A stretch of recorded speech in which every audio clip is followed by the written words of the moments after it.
Now velocity time graph.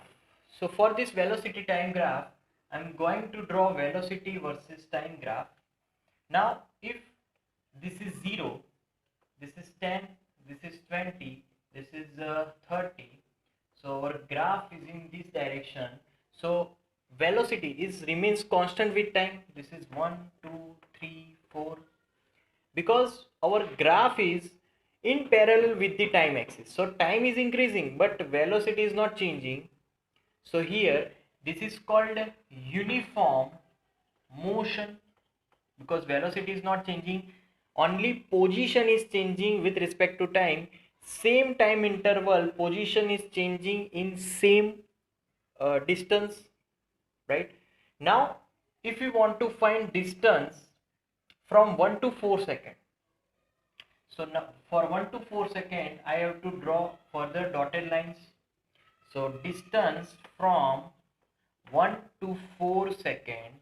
So for that distance, what we have to do, we have to find area of this graph. So this is A, B, C and D. So D is equal to area of rectangular ABCD.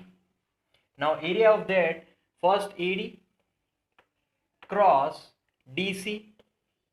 So AD means 20 minus 0, 20 into DC, 4 minus 1 will be 3. So it will be 60 meter. So distance covered from 1 to 4 second is 60 meter, right? Second graph we are having, which is now also straight line, which is also velocity versus time graph. It is now straight line. Now again 10, 20, 30, 40, 50, right? This is 1, 2, 3, 4, 5. Now again we want to find distance from 2 to 4 second. From 2 to 4 second, that we had to find that distance. So what I have to do, I have to draw dotted lines. Now this line forms triangular, rectangular triangle, 90-degree angle triangle, and this is rectangle, right? So I now putting some points A, B, C, D, E. Now we have to find areas of this triangle and rectangular. So to find distance, first of all, triangle ABE area plus rectangular EBCD area, and we have to make sum of these two areas. So first area of this, so that formula is half into base EB. What is EB? 4 minus 2, 2, and EB means 40 minus 20, it is 20. EBCD 20, right? 20 into this 4 minus 2, 20 into 2, 2 gets cancelled out, 20 plus 40, it will be 60 meter. So from 2 to 4 second, that object covers 60 meter of distance. So from velocity time graph we can find distance. Earlier we discussed about distance time graph, we can find velocity from that, right? From velocity time graph we can also find acceleration. How?